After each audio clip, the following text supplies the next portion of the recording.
When 16-year-old Iris Calloway watched her own father push her onto the auction platform in 1885 Kansas, she never imagined that the weathered Irish widower who bid $25 for her indenture would become the man who taught her she was worth far more than any price tag.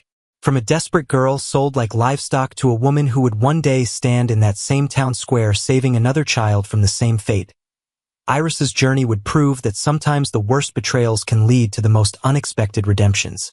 But would the bond between a cast-off daughter and a lonely rancher be strong enough to survive when the town's most powerful men decided their unconventional partnership threatened everything they believed about a woman's place in the world? The scream echoed across the dusty streets of Millbrook, Kansas, but it wasn't coming from any person. It was the sound of Iris Calloway's world breaking apart like glass hitting stone. She pressed her nose against the cold window of Peterson's general store, watching men in worn hats gather around the wooden platform in the town square. The autumn wind of 1885 carried whispers that made her stomach twist into knots she couldn't untie. Another family selling their things, she whispered to herself, counting the desperate faces in the growing crowd. 3 months without rain had turned the wheat fields into graveyards of brown stalks that cracked underfoot like old bones. Her own family's farm looked no better. Their corn had withered to nothing, and their last cow had died just 2 weeks ago. Behind her, the store's bell jingled as her father stepped inside. Henry Calloway's shoulders sagged under the weight of something heavier than the empty grain sacks he usually carried. His eyes found hers in the reflection of the window, and for just a moment, she saw something that made her heart beat faster. Not love, not protection, but the cold calculation of a man counting coins that didn't exist. "Time to go, Iris," he said, his voice rough as sandpaper. "Your ma's waiting at home."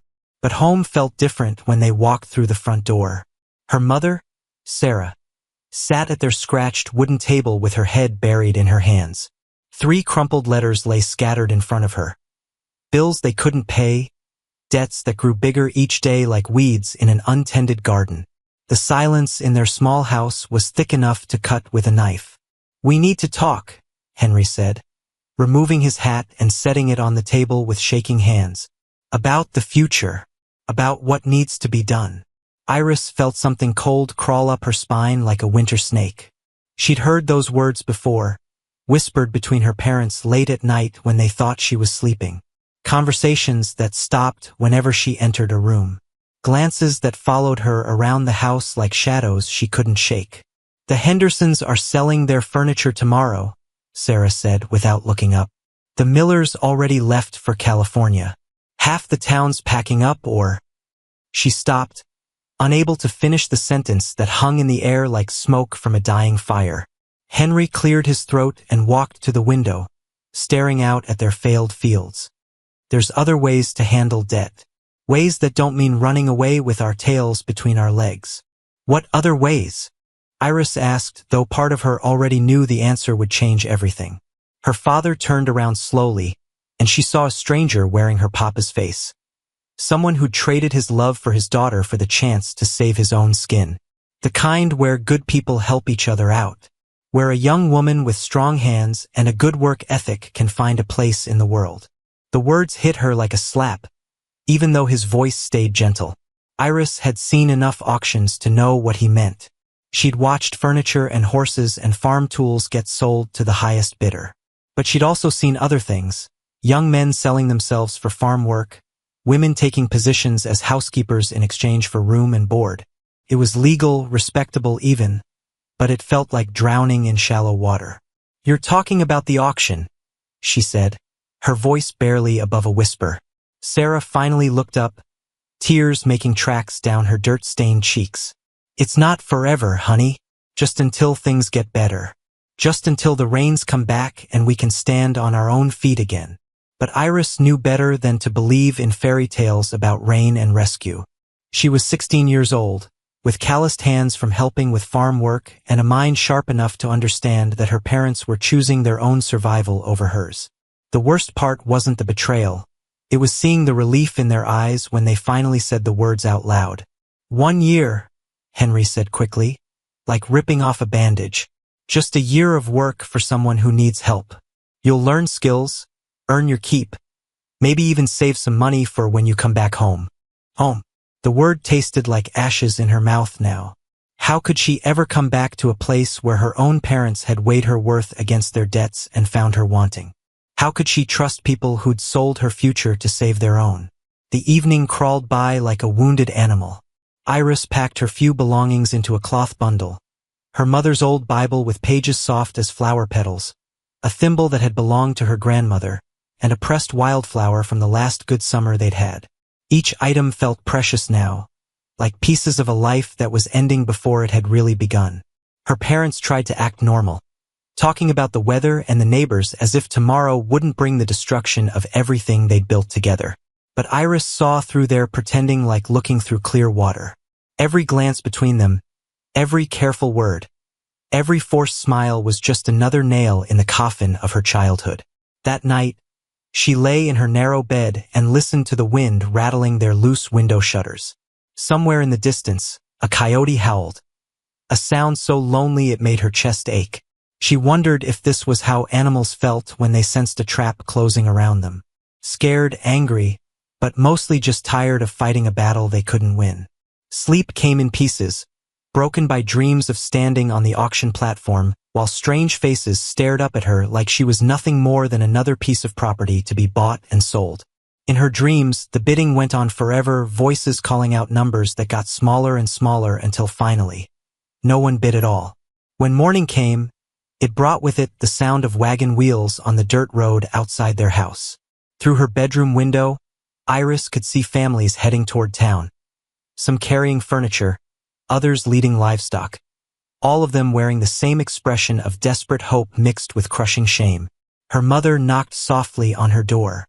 "Time to get ready, sweetheart." Iris sat up slowly, her body feeling heavy as wet wool. The sunlight streaming through her window looked different somehow. Sharper, colder, like it was illuminating the last morning of her old life. In a few hours, she'd be standing in front of strangers, listening to them decide what she was worth. But as she pulled on her best dress, a faded blue cotton that her mother had sewn 2 summers ago, something hard and bright flickered to life in her chest. Maybe her parents had given up on her, but that didn't mean she had to give up on herself. The wooden platform felt like standing on a grave that hadn't been dug yet. Iris kept her eyes fixed on a crack in the boards beneath her feet, counting the splinters to avoid looking at the faces in the crowd. Some she'd known since childhood. Mrs. Henderson from the bakery, old Tom Miller who ran the blacksmith shop, families who'd smiled and waved at her just last week.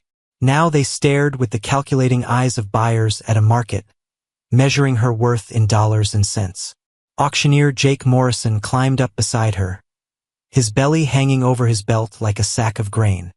He'd been selling people's belongings for 15 years, but Iris could tell this made him uncomfortable too. His usually booming voice came out quieter than normal, like he was ashamed of the words he had to say. "Folks, we got here today, Miss Iris Calloway," he began, clearing his throat twice. 16 years old, strong as an ox, been working her family's farm since she could walk. Looking for a 1-year position doing household work, farm chores, whatever needs doing. The crowd shifted and murmured like wheat moving in the wind. Iris caught sight of her parents standing near the back, her mother clutching her father's arm so tight her knuckles had gone white. Henry wouldn't meet her eyes, but Sarah was crying again. Quiet tears that rolled down her cheeks and dropped onto the dusty ground. "Starting bid is $5 for the year," Morrison announced, raising his wooden hammer. "Do I hear 5?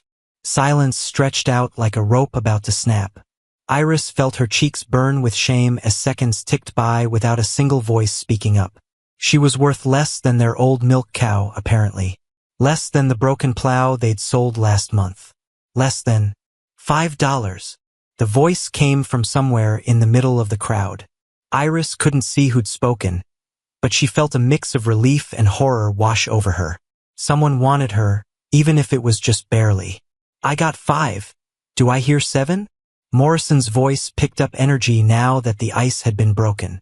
7. This time it was Marcus Whitfield, the banker's son, his blonde hair slicked back with too much pomade. He smiled when he caught her looking, and something about that smile made her skin crawl like ants were marching across it. $7? Do I hear 10? $10. Mrs. Patterson, who ran the boarding house, raised her hand. She was known for working her help from dawn to dusk, paying them barely enough to survive. But at least she was a woman. At least Iris might be safe there. The bidding continued in small jumps, $12, $15, $18. Each number felt like another chain being wrapped around her future. Iris found herself hoping Mrs. Patterson would win, despite her reputation for harsh treatment.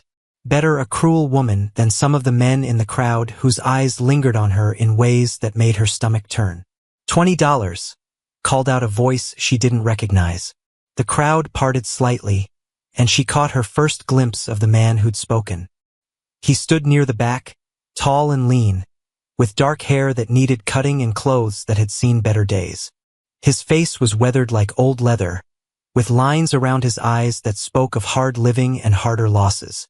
$20 to the gentleman in the brown coat, Morrison said. Do I hear 25? Whitfield raised his hand again, his smile getting wider and more unpleasant. 22. The stranger, she thought she'd seen him around town but couldn't remember his name, stepped forward slightly. When he spoke, his voice carried the soft musical accent of someone born far from Kansas. $25. Something in his tone made the crowd go quiet. Not loud or threatening, but firm as bedrock. Final as a door closing. Whitfield opened his mouth to bid higher, then seemed to think better of it when he met the stranger's steady gaze. $25 going once, Morrison called out, looking around the crowd for any other takers. Going twice. Iris held her breath, part of her hoping someone else would bid, part of her terrified that they would. The stranger hadn't looked at her with hunger or calculation like the others. His eyes held something different, sadness maybe or understanding, like he knew what it felt like to stand where she was standing. Sold to Matthias Brennan for $25, Morrison announced, bringing his hammer down with a sharp crack that seemed to echo off every building in the square. Matthias Brennan. Now she remembered hearing the name whispered in conversations that stopped when she got too close. The Irish widower who lived on a cattle ranch outside town. The man who'd lost his wife and child to fever 3 years ago and hadn't been seen much in public since. Some folks said grief had driven him half crazy. Others claimed he was mean as a rattlesnake and twice as dangerous. But as he walked toward the platform to complete their business, Iris saw something in his face that surprised her. Not craziness or meanness, but a bone-deep tiredness that matched her own. Like he understood what it meant to have your life turned upside down by forces beyond your control. Morrison handed him the papers that made her his responsibility for the next 12 months. She's a good worker, Brennan. Strong back, willing hands. You won't have any trouble with her. Matthias folded the papers and tucked them into his coat pocket without looking at them. Instead, he studied Iris's face with eyes the color of storm clouds. What's your name, lass? Iris, she whispered, surprised that he was asking. Most buyers wouldn't care about her name until they needed to call her for work.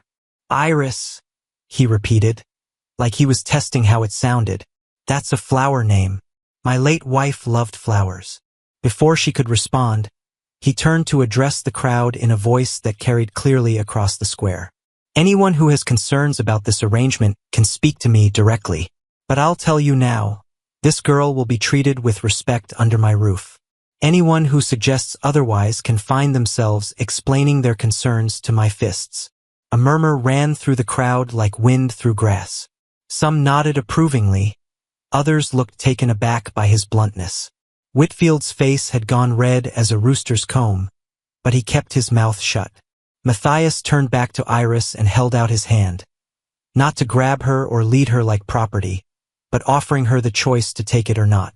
Ready to go home, lass? Home. The word still hurt, but coming from him it sounded different somehow. Not like a place she was being sent, but like a place she might actually belong. She took his hand, surprised by how gentle his calloused fingers were, and let him help her down from the platform. Behind them, her parents finally approached. Her mother reached out like she wanted to hug goodbye, but Iris stepped back. Some wounds were too fresh for touching. "Take care of our girl," Henry said to Matthias. His voice thick with emotion he had no right to feel. Matthias looked at him with eyes colder than winter morning. "Your girl became my responsibility when you put her on that platform. Don't expect to see her until the year is up, if she chooses to see you then." The words hit Henry like a physical blow, but he didn't argue. How could he? He'd made his choice when he'd decided to auction his daughter. Now he had to live with the consequences. As they walked toward Matthias's wagon, Iris heard the crowd beginning to disperse behind them. Life in Millbrook would go on as if nothing had happened. As if a 16-year-old girl's future hadn't just been bought and sold like a sack of grain. As if families weren't torn apart every day by desperation and drought and dreams that died in the dust. But for Iris, everything had changed. She was no longer Henry and Sarah Calloway's daughter. For the next year, she belonged to Matthias Brennan, a stranger who'd paid $25 for the right to decide her fate. The only question now was whether he'd bought a servant or saved a soul. And as his wagon rolled away from the only town she'd ever known, Iris realized she was about to find out. The horses stopped so suddenly that Iris nearly flew off the wagon seat. But it wasn't because they'd reached their destination. A massive oak tree had fallen across the dirt road, its trunk thick as a house and its branches spread like the arms of a giant. Lightning had split it clean down the middle, probably during last week's storm, and now it blocked their path completely. "Well, that's a problem," Matthias muttered, climbing down to examine the obstacle. The tree was far too big for two people to move, and going around would mean traveling through rough country that could break a wagon wheel or lame a horse. Iris watched him walk the length of the fallen giant, his weathered hands testing different sections like he was looking for a weak spot. The afternoon sun beat down on them mercilessly, and she could feel sweat gathering under her arms despite the October chill in the air. They'd been traveling for 2 hours already, and she had no idea how much farther they had to go. "Can we get past it?" she asked, surprised by how normal her voice sounded. Inside, her stomach was doing somersaults, but she was determined not to show fear to this stranger who now controlled her fate. "Not with the wagon," he replied, pulling off his hat to wipe his forehead. "But I know another way. There's an old mining trail about a mile back that leads to my place. It's rougher going, but it'll get us home before dark." Home. There was that word again, coming from his mouth like it was the most natural thing in the world. Iris studied his profile as he turned the horses around, looking for signs of the meanness or craziness that folks in town whispered about. All she saw was a man who looked tired down to his bones, like he'd been carrying a heavy load for too long. The mining trail turned out to be little more than 2 ruts carved into the hillside by wagon wheels and weather. The horses had to work harder, breathing heavily as they pulled the wagon up steep inclines and around sharp curves that made Iris's heart skip. But Matthias handled the reins with steady confidence, talking softly to the animals when the going got tough. "You ever been out this way before?" he asked as they crested a particularly steep hill. "No, sir," Iris replied, looking out at the endless expanse of prairie grass that stretched to the horizon in every direction. She'd lived her whole life in Millbrook, and the farthest she'd ever traveled was to the county fair in Dodge City. This wild country felt like another world entirely. "Stop calling me sir," Matthias said firmly. "My name is Matthias, and that's what you'll use. I'm not your master, lass. I'm your employer." The distinction seemed important to him, though Iris wasn't sure she understood the difference yet. She'd been bought and paid for, same as any piece of property. But something in his voice made her think he saw things differently. They rode in comfortable silence for a while, the wagon wheels creaking a steady rhythm as they wound through countryside that grew more beautiful with each mile. Wildflowers dotted the grassland like paint splashes on a canvas. Purple asters, yellow goldenrod, and the last brave blooms of summer that hadn't yet given up to autumn's approach. "Tell me about your family," Matthias said suddenly, startling her from her thoughts. Iris felt her chest tighten. "What do you want to know?" "Whatever you're willing to share. Were they always farmers?" The question seemed safe enough, so she found herself answering. "My pa inherited the land from his father. Grandpa Calloway built the house with his own hands back in 1862. Ma came from Missouri when she married Pa. They had big dreams about making the farm successful. And did they? Make it successful, I mean. Iris laughed, but there was no humor in the sound. For a while. We had good years when I was little. Plenty of rain, good crops, enough money to buy new clothes and sometimes even candy from the general store. But the last 3 years. She trailed off, not wanting to relive the slow slide into desperation that had ended with her standing on an auction platform. Drought's been hard on everyone, Matthias said quietly. My cattle operation barely survived it. Lost half my herd last summer when the creek dried up. This was the first real information he'd shared about himself, and Iris filed it away carefully. A cattle rancher who'd lost stock to drought, that explained why he needed help and why he could afford to bid on her services. But it also suggested he might be struggling financially, which could mean hard work and little food. The sun was hanging low in the western sky when they finally topped a ridge and Iris got her first look at what would be her home for the next year. The Brennan Ranch spread out below them like a picture from a book. A white farmhouse with a wraparound porch, a red barn that looked freshly painted, and fenced pastures where cattle grazed peacefully. It was modest but well-maintained, suggesting an owner who took pride in his property even when times were tough. It's beautiful, she breathed, and meant it. Matthias glanced at her with something that might have been surprise. You think so? It's not much compared to some of the big spreads in the area. It looks like a real home, Iris said, thinking of her family's ramshackle farmhouse with its leaky roof and broken shutters. Like people who live there actually care about it. They pulled up in front of the house just as the first stars were beginning to appear in the darkening sky. Matthias helped her down from the wagon, his hands respectful and careful, then grabbed her small bundle of belongings. Are you hungry? He asked as they walked up the porch steps. Yes, sir. I mean, yes, Matthias.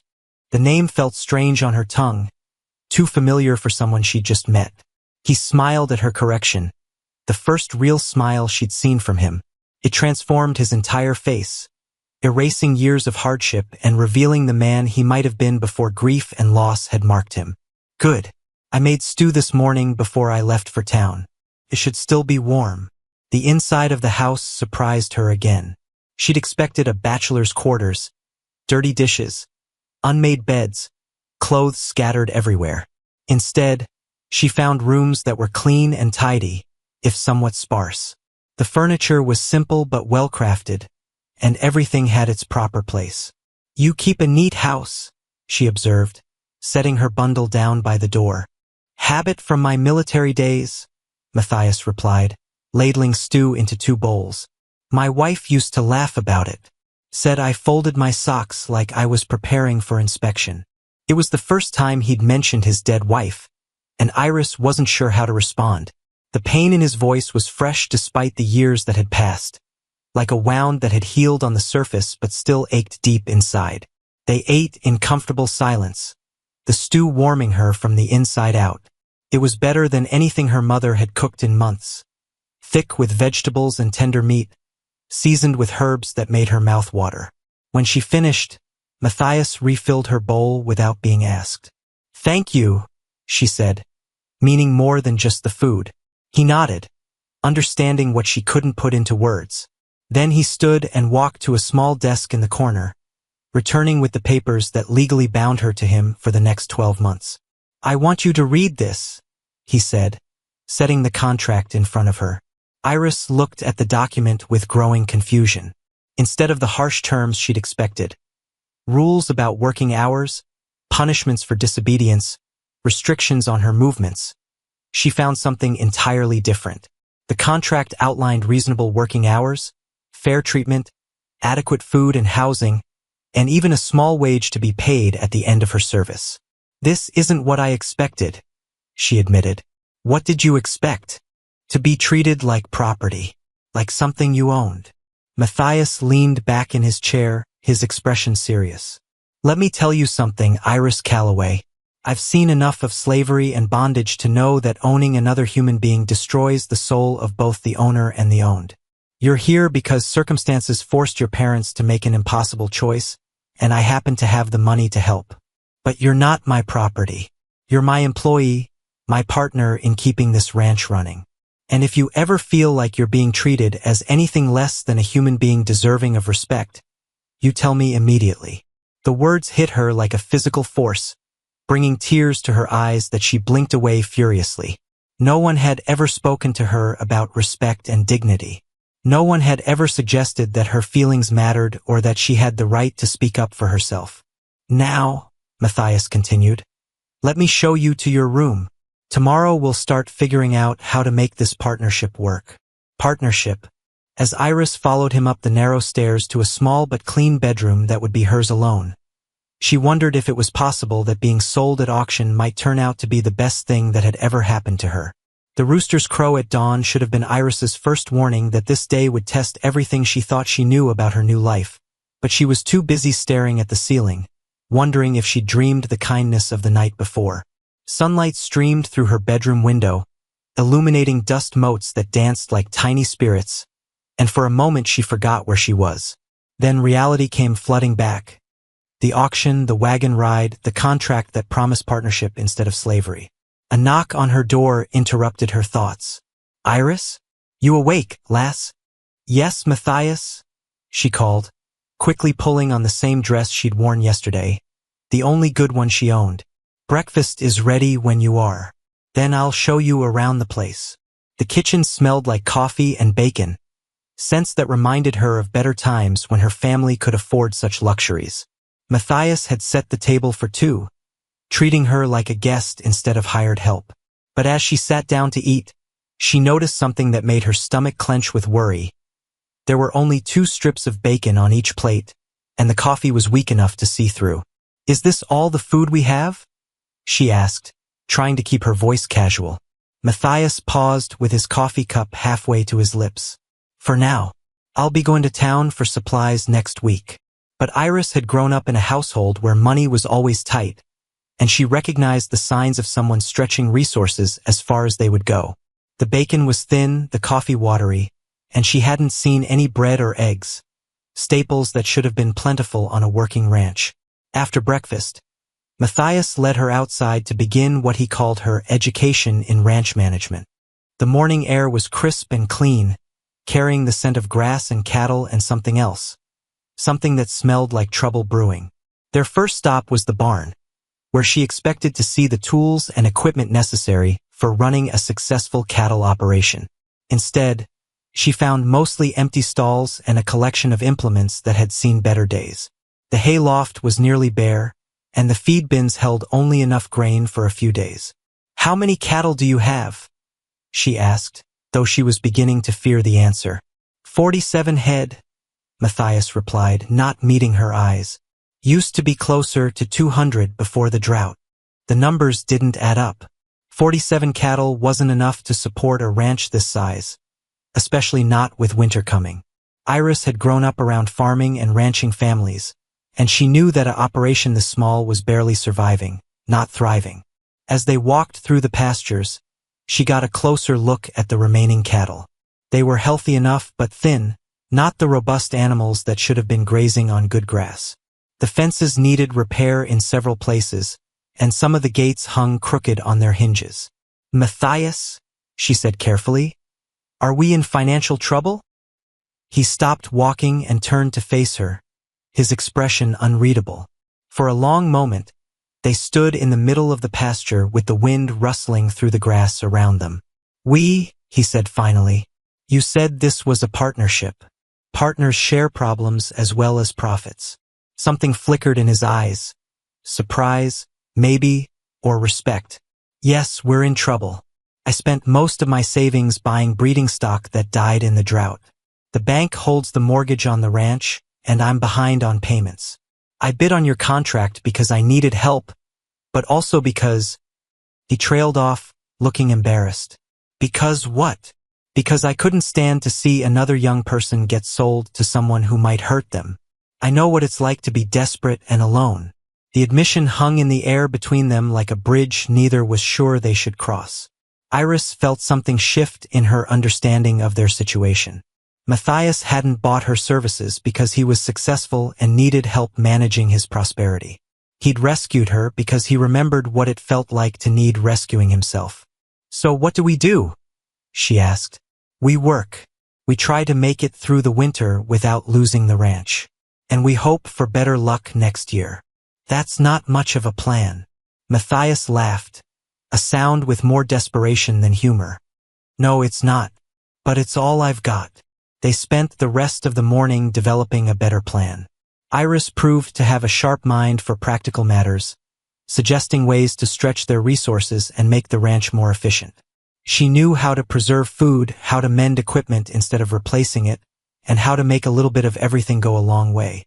"We could sell some of the furniture in the house," she suggested as they sat on the porch eating lunch. "Bread and butter, their last until the next trip to town. That fancy table in the dining room would bring good money." "That table belonged to my wife," Matthias said quietly. "Then we'll find something else to sell. What about that old wagon behind the barn? The one with the broken wheel? You think anyone would buy it? Tom Miller's always looking for parts to fix other wagons. He might give us a few dollars for it."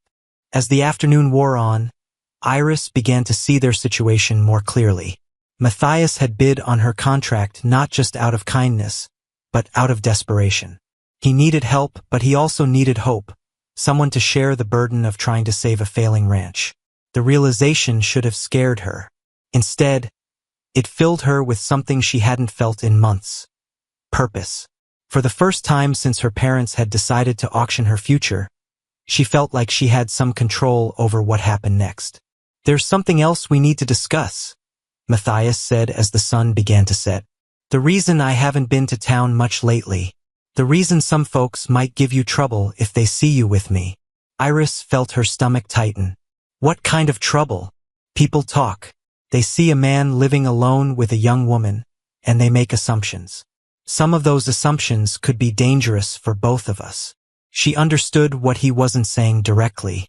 In a small town like Millbrook, reputation was everything. A single man and an unmarried woman living under the same roof would fuel gossip that could destroy both their chances of building a decent life. "So what do we do about it?" she asked. "We're careful. We make sure there's never any reason for talk. And we hope that our actions speak louder than other people's suspicions."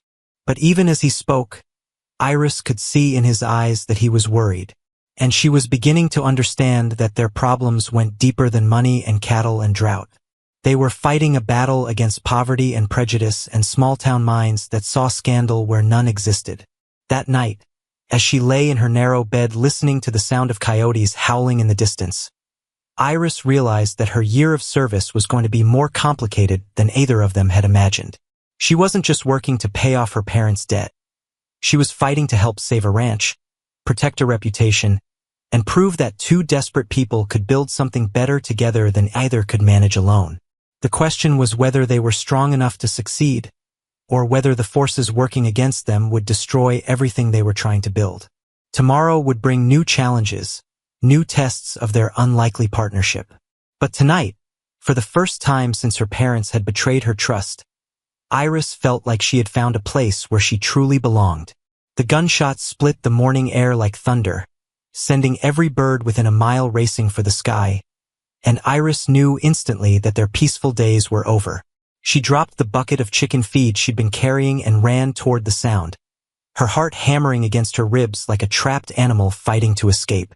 Behind the barn, she found Matthias standing over the body of a calf, his rifle still smoking in his hands. The young animal lay twisted in the grass, its neck bent at an impossible angle. But it wasn't the sight of death that made Iris's blood run cold. It was the look of pure rage on Matthias's face. "They poisoned the water," he said, his voice deadly quiet. "Someone put something in the creek that feeds the south pasture. This little one drank it and—" He gestured helplessly at the dead calf, unable to finish the sentence. Iris knelt beside the animal, her hands shaking as she examined its foam-flecked mouth and bulging eyes. She'd seen poisoned livestock before, during a dispute between neighboring farms back in Missouri. The signs were unmistakable and terrifying. "Who would do such a thing?" she whispered. "Someone who wants us gone," Matthias replied, scanning the horizon as if expecting to see their enemies approaching. Someone who thinks they can drive us off our own land. The next few hours passed in a blur of frantic activity. They moved the remaining cattle to the north pasture, as far from the contaminated water as possible. Matthias rode to the creek to investigate while Iris checked every animal for signs of illness. By noon, they'd found 2 more dead calves and a sick cow that might not survive the day. "This is war," Matthias announced when he returned from his scouting mission. His face was grim, and mud caked his boots from wading through the creek. "Someone dumped arsenic into the water upstream from our property.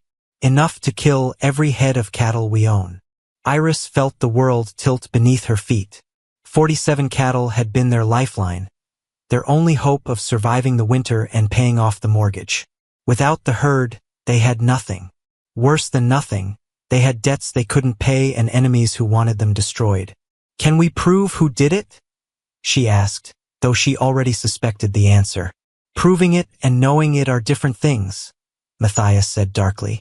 "I've got a pretty good idea who's behind this, but ideas don't hold up in court." They spent the afternoon burying the dead animals, backbreaking work that left them both exhausted and filthy. But as they worked, Iris noticed something that gave her hope. Matthias wasn't giving up. Despite everything, he kept talking about next steps, about ways to fight back, about rebuilding what they'd lost. "We'll need to get word to Doc Patterson," he said as they filled in the last grave. "He can test the water officially, make it part of the record. And we'll post guards on the remaining cattle until we know they're safe." "Guards?" Iris looked around at the empty prairie. "It's just you and me, Matthias. How can we guard 44 head of cattle across hundreds of acres? We take turns, sleep in shifts, do whatever it takes to protect what's left." That evening, as they sat on the porch eating a meager dinner of beans and cornbread, a rider appeared on the horizon. Iris's stomach clenched when she recognized the figure. Sheriff Coleman, his badge glinting in the fading sunlight as he approached their house. "Evening, Brennan," Coleman called out, dismounting with the slow deliberation of a man who didn't expect to be welcomed. "Heard you had some trouble with your livestock." Matthias set down his plate and stood, his hand resting casually on the rifle propped against the porch railing. "News travels fast in a small town." "It does indeed." Coleman's eyes swept over the ranch, taking in every detail. "Mind if I ask what happened?" "Someone poisoned our water supply," Iris said before Matthias could answer. "Killed 3 of our cattle and made another one sick." The sheriff's gaze shifted to her, and she saw something unpleasant flicker in his expression. "That's a serious accusation, miss. You got any proof?" "We've got dead animals and contaminated water," Matthias replied. "What more proof do you need? The kind that stands up in court. The kind that names names and provides witnesses." Coleman adjusted his hat, a gesture that somehow managed to be both casual and threatening. "See, I've been hearing some interesting stories about this place. About the arrangement you've got here." Iris felt her cheeks burn, but she forced herself to meet the sheriff's eyes. "What kind of stories?" "The kind that make decent folks wonder if everything's proper and above board. A man living alone with a young woman. No chaperone. No family nearby to keep an eye on things." Coleman's smile was as cold as January wind. "Some folks think maybe you two are playing house instead of running a ranch." The accusation hung in the air like poison gas. Iris felt her hands clench into fists, anger rising in her throat like bile. She'd expected this. Matthias had warned her about small-town gossip, but hearing it spoken aloud still felt like a slap across the face. "My arrangement with Miss Calloway is legal and proper," Matthias said, his voice dangerously quiet. "She's my employee. Nothing more and nothing less." "Is that so?" Coleman's eyes moved between them like a snake choosing which victim to strike first. "Then you won't mind if I ask her some questions. Privately." "Actually, I would mind," Iris said, stepping closer to Matthias. "Anything you want to know, you can ask in front of both of us." The sheriff's expression darkened. "Miss, I'm trying to protect your reputation here. There are some serious concerns about your situation." My situation is that I'm working an honest job for honest pay, Iris replied, her voice growing stronger with each word. If people want to make something dirty out of that, it says more about them than it does about me. Coleman studied her for a long moment, then turned back to Matthias. Well, Brennan, seems like you've got yourself a mouthy one. Hope she's worth the trouble she's going to cause you. She's worth 10 of the people spreading lies about us, Matthias replied without hesitation. The sheriff laughed, but there was no humor in the sound. We'll see about that. In the meantime, I'd advise you both to be real careful. Accidents have a way of happening to folks who don't fit in around here. After Coleman rode away, Iris and Matthias sat in silence on the porch, watching the sun sink toward the horizon. The threat had been delivered, polite but unmistakable. They were being watched, judged, and found wanting by people who had the power to destroy them. He's working with whoever poisoned the water, Iris said finally. I know. So what do we do? Matthias was quiet for a long time, staring out at the pasture where their remaining cattle grazed in the gathering dusk. When he finally spoke, his voice was soft but determined. We fight. We document everything, we gather evidence, and we make them come at us in the open instead of skulking around like cowards. And we don't give them any excuse to say we're not running a proper household. What does that mean? It means we're extra careful about appearances. No more eating meals together alone. No more sitting on the porch after dark. We give them nothing to talk about except our hard work and honest living. The words stung, even though Iris knew they were necessary. The easy friendship they'd been building, the sense of partnership and shared purpose. All of it would have to be hidden now, sacrificed to the small minds and cruel tongues of people who couldn't stand to see others succeed. But as she looked at Matthias's profile in the fading light, she made a silent promise. They wanted to destroy what she and Matthias had built together. They wanted to drive them apart with poison and lies and threats. They'd picked the wrong girl to mess with. Fire! The word tore from Iris's throat as she burst through the kitchen door at 3 in the morning. Her nightgown singed and her face streaked with soot. The barn was blazing like a giant torch against the black sky, flames shooting 40 feet into the air and turning night into hellish orange day. Matthias was already running toward the inferno, pulling on his boots as he stumbled across the yard. The heat hit them like a physical wall, forcing them to shield their faces as they got close enough to see the disaster unfolding. Their hay stores, their equipment, their winter feed, everything was going up in smoke. The horses! Matthias shouted over the roar of the flames. They're still inside. Without thinking, Iris grabbed a bucket from the well and doused herself with water before following him toward the burning building. The smoke was thick enough to choke her, and the heat made her skin feel like it was about to blister, but she could hear the terrified whinnying of the animals trapped inside. Matthias kicked open the barn door, releasing a blast of superheated air that knocked them both backward. Through the smoke and flames, they could see the horses rearing in their stalls, wild with panic. The wooden structure groaned and creaked overhead, threatening to collapse at any moment. You take the mare, Matthias yelled, throwing his shirt over his head. I'll get the gelding. They plunged into the inferno together, moving by instinct and desperation. Iris found the mare's stall and fumbled with the latch, her hands shaking so badly she could barely work the mechanism. The horse was beside herself with terror, striking out with her hooves and rolling her eyes until the whites showed. Easy, girl, Iris whispered, trying to keep her voice calm despite the chaos around them. We're getting you out of here. She managed to get the stall door open just as a burning beam crashed down where she'd been standing seconds before. The mare bolted past her toward the door, and Iris followed, choking on smoke and stumbling over debris.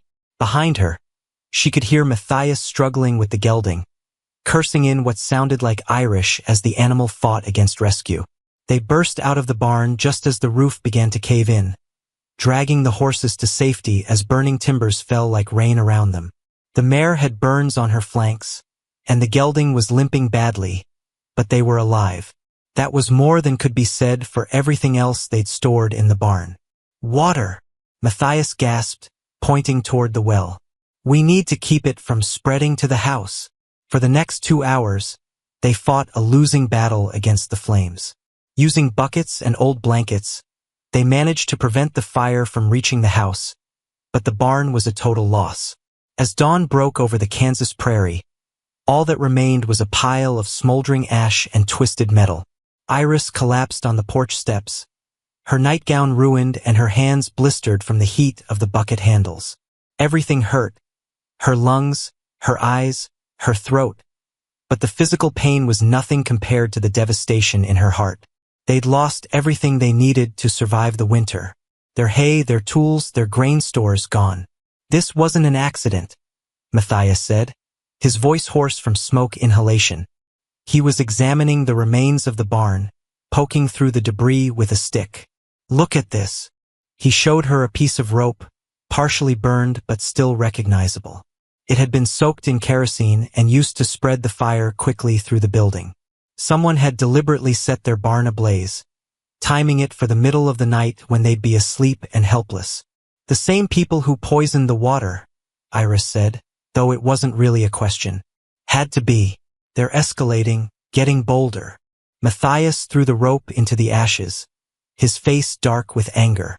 First they try to kill our cattle, now they're trying to burn us out completely. Before Iris could respond, they heard the sound of hoofbeats approaching.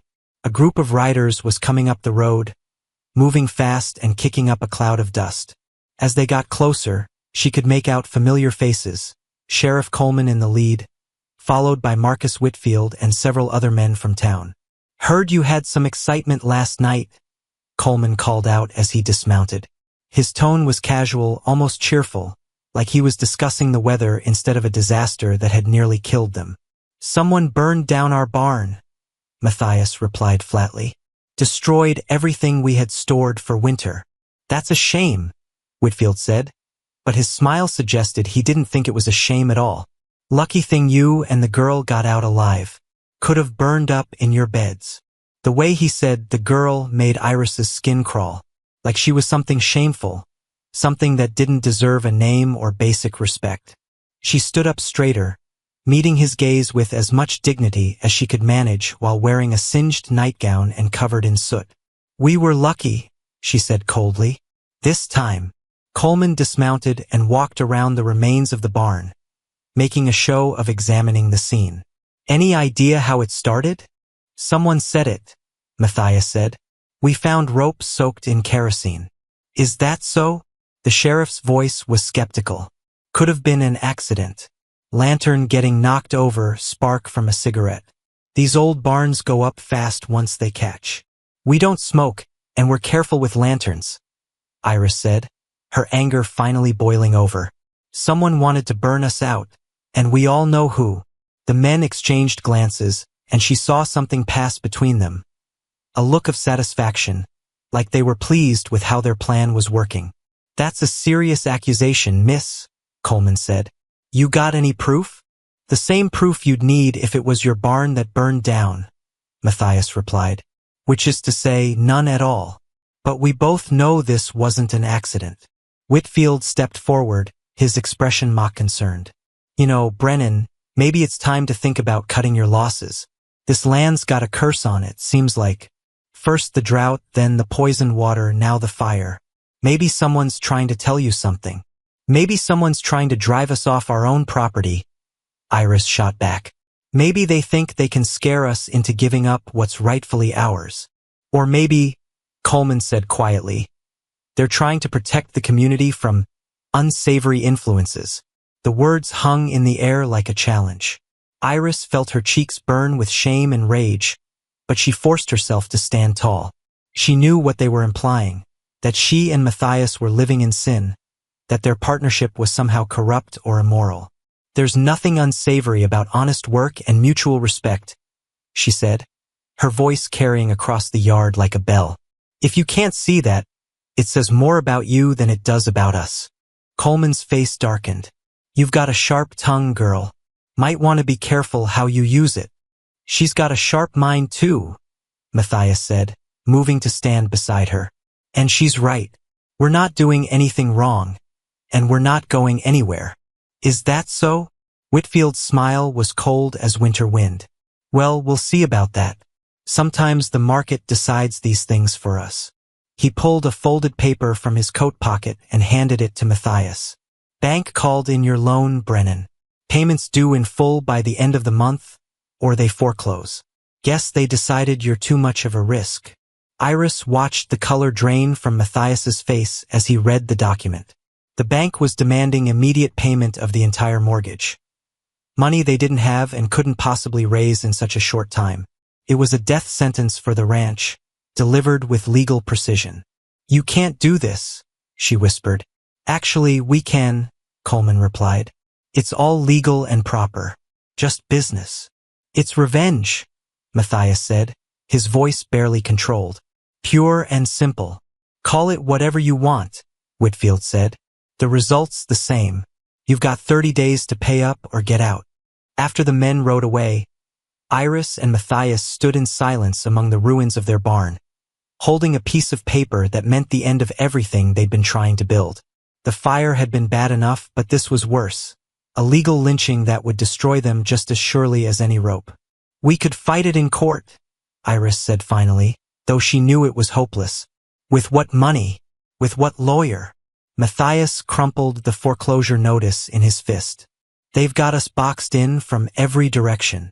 But as Iris looked at his defeated expression, something hard and bright kindled in her chest. They wanted to destroy her and Matthias? They wanted to drive them off their land and scatter them to the wind?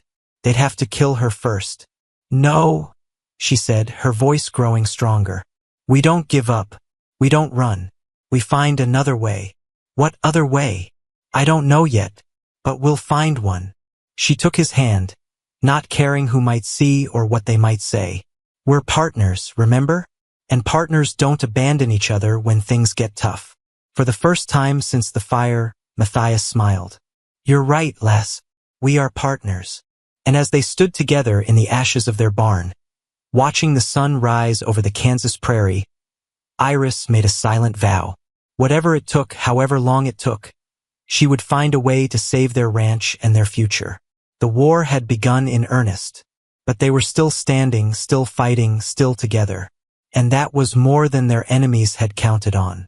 The wedding dress hanging in Peterson's general store window should have been the most beautiful thing Iris had ever seen. But instead, it made her stomach twist with a plan so desperate it might just save them all. She pressed her face against the glass, studying the delicate lace and pearl buttons, while her mind raced through possibilities that would have seemed impossible just weeks ago. You thinking about getting married, miss? The voice behind her belonged to Mrs. Henderson, the baker's wife who'd always been kind despite the town's growing gossip about Iris and Matthias. Maybe, Iris replied, not turning around, if the right person asked. Mrs. Henderson stepped up beside her, following her gaze to the dress. That would be a beautiful ceremony. Might solve a lot of problems for you and Mr. Brennan too. The words hung in the air like an invitation. Iris finally turned to face the older woman, seeing sympathy mixed with calculation in her eyes. Mrs. Henderson understood exactly what kind of problems a wedding might solve, and she wasn't the only one thinking it. Has anyone been talking about us? Iris asked carefully. Honey, everyone's been talking about you too. Some folks saying terrible things, others defending you something fierce. But all the talk would stop if you were properly married. Iris felt her cheeks burn, but she forced herself to think practically instead of emotionally. A marriage would legitimize their partnership in the eyes of the law and the community. It would make her Matthias's legal equal instead of his hired help. Most importantly, it might give them access to resources they desperately needed. Mrs. Henderson, she said slowly, what do you know about women's property rights in Kansas? The older woman's eyebrows shot up. That's an unusual question for a girl your age. These are unusual times. Mrs. Henderson glanced around to make sure they weren't being overheard, then leaned closer. Well, Kansas has some of the most progressive laws in the country. A married woman can own property in her own name, sign contracts, even run a business without her husband's permission. Why do you ask? Iris's heart began to race as the pieces of her plan fell into place. Just curious. Thank you, Mrs. Henderson. She left the general store with her mind spinning like a tornado. If she married Matthias, she wouldn't just be his wife. She'd be his legal partner with the right to make financial decisions. And if she was his legal partner, she could access money that Marcus Whitfield and his cronies didn't know existed. The ride back to the ranch seemed to take forever. Iris found Matthias in the north pasture, checking on their remaining cattle with the dedication of a man who refused to give up hope. The animals looked healthier now, away from the poisoned water, but there were still only 41 head left, barely enough to survive if everything went perfectly. "We need to talk," she said, dismounting from her horse with more confidence than she felt. Matthias looked up from examining a cow's hoof, his face creased with worry lines that seemed to deepen every day. "Bad news from town? Actually, I think I have good news. Or at least an idea that might turn into good news." She took a deep breath and launched into her proposal before she could lose her nerve. Marriage as a business partnership. Legal rights that could protect them both. Access to resources they'd never considered before. Matthias listened without interrupting, his expression unreadable. When she finished, he was quiet for so long that she began to wonder if she'd offended him somehow. "You want to marry me to save the ranch," he said finally. "I want to marry you because we're already partners in everything but name," Iris replied. "The ranch is just part of it. And the other part?" She met his eyes directly, not flinching from the intensity she saw there. "The other part is that I care about you, Matthias Brennan. More than I probably should, given how we met. But I do." Something shifted in his expression, surprise giving way to something warmer and more dangerous. "You know I'm 15 years older than you. You know I come with ghosts and debts and enemies who want to destroy us both. I know you're the first person who ever treated me like I was worth something," Iris said. "I know you're honest and kind and brave enough to bid on a girl at auction because you couldn't stand to see her hurt. And I know that if we're going to fight this battle, we might as well fight it together officially." Matthias was quiet again, but this time she could see him thinking through the practical implications of her proposal. Finally, he smiled, the real smile that transformed his entire face and made her heart skip beats. "All right, lass. If you're sure about this, then yes. I'll marry you. Just like that. Just like that. But we do it properly, with a real ceremony and witnesses. I won't have anyone saying we snuck around or did anything shameful."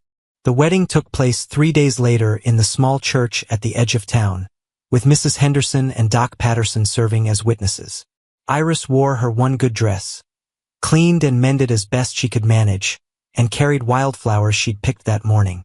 Matthias had borrowed a proper suit from the doctor, and he looked so handsome that she almost forgot this was supposed to be a practical arrangement. Reverend Morrison, Jake the auctioneer's brother, performed the ceremony with genuine warmth, clearly pleased to see something positive happening in the midst of so much conflict. When Matthias slipped a simple gold band onto her finger, Iris felt something shift inside her that had nothing to do with legal rights or financial planning. "You may kiss your bride," the Reverend announced. Matthias leaned down and kissed her softly, respectfully, like she was something precious that might break if handled roughly. But there was something else in the kiss too. A promise that made her believe they might actually have a future together. The small crowd of supporters cheered, but their celebration was interrupted by the sound of horses approaching fast. Through the church windows, Iris could see Sheriff Coleman and his men surrounding the building. "Well, well," Coleman said as they emerged from the church. "Looks like we missed the wedding. How convenient." "Convenient how?" Matthias asked, though he moved protectively in front of Iris. "Convenient that you got married just before losing everything you own," Marcus Whitfield said, dismounting with a smug smile. "Makes a man wonder if you're trying to hide assets from your creditors." "There are no assets to hide," Iris said calmly. "As you well know, since you've been working so hard to destroy them all." Whitfield's smile faltered.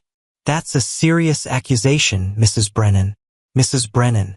The name sent a thrill through Iris that she tried to hide. "It's also true, but it doesn't matter anymore." "Doesn't matter?" Coleman laughed. "Lady, you're about to lose everything. Your husband owes the bank more money than this ranch is worth. My husband does, Iris agreed. But I don't. She pulled a folded document from her reticule, papers she'd had drawn up by a lawyer in Dodge City, using money she'd been saving since before the auction. As of this morning, I am the legal owner of 41 head of cattle, purchased fair and square from Matthias Brennan for the sum of $1 each. The men stared at her in stunned silence.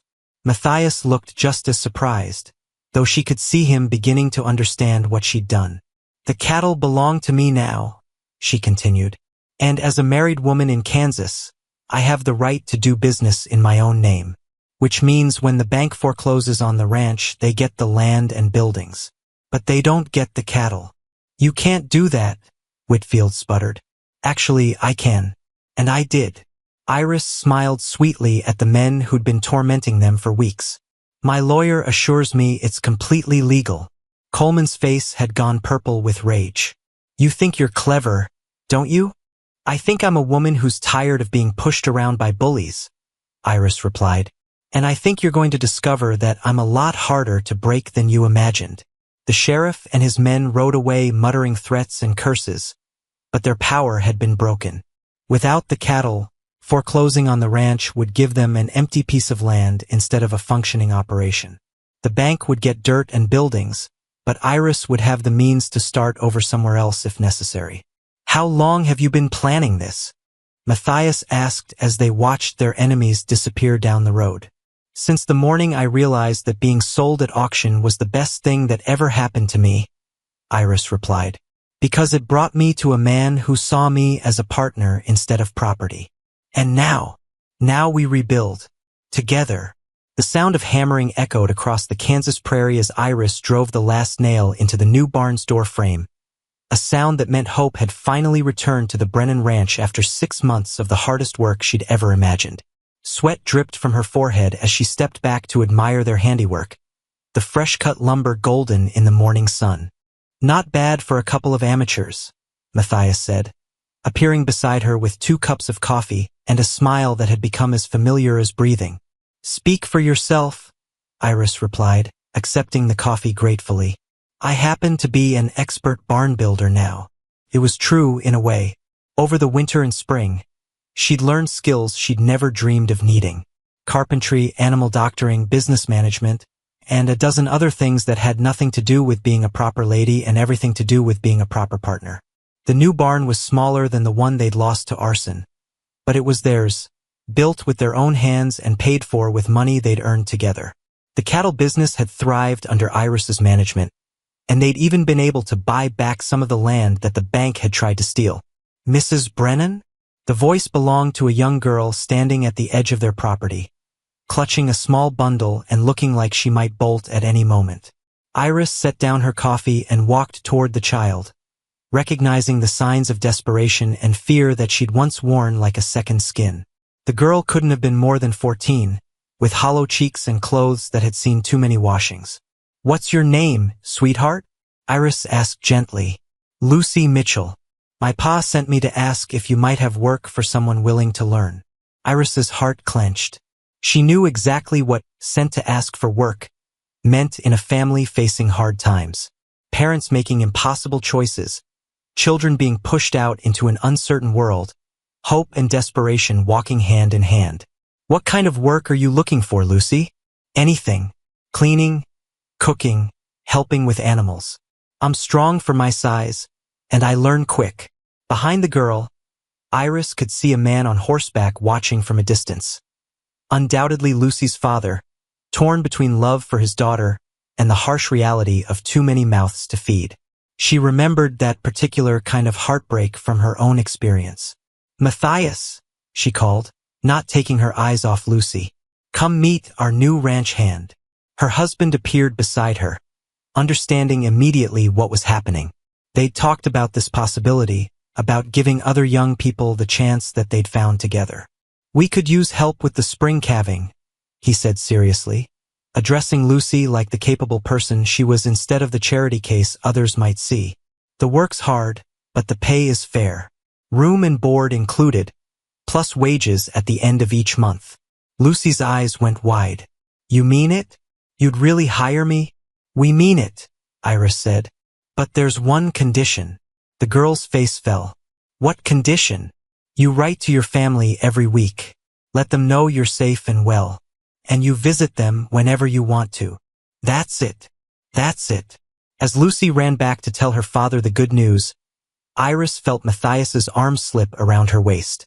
It was a gesture that had become natural over the months of their marriage.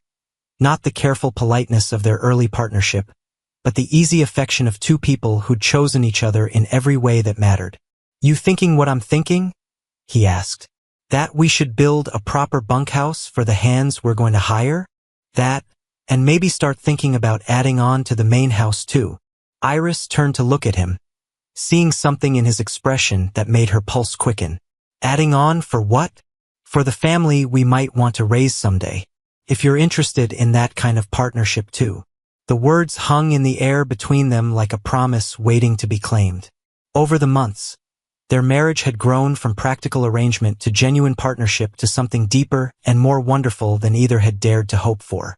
But they'd never talked about the future beyond saving the ranch. I might be interested, Iris said carefully. Someday, Matthias agreed, kissing the top of her head. We've got time to figure it out.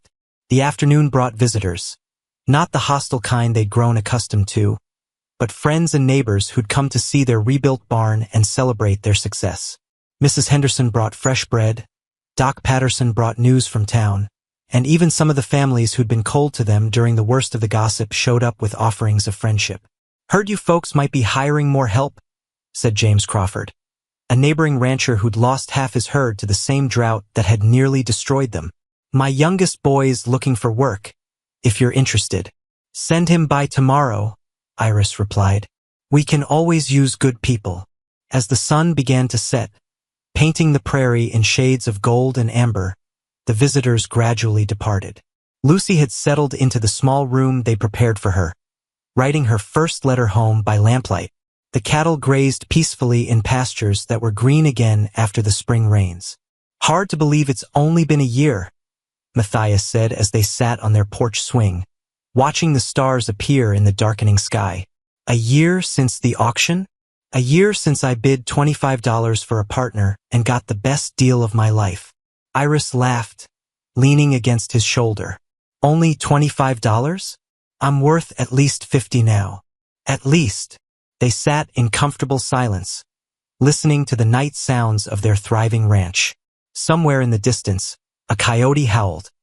Not the lonely, desperate sound Iris remembered from her first night here, but something wilder and freer. Do you ever think about them? Matthias asked quietly.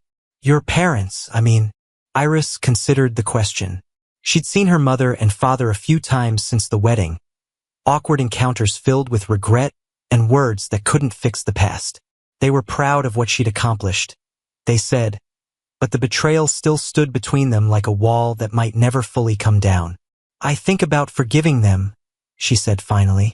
Not forgetting what they did, but maybe understanding why they did it.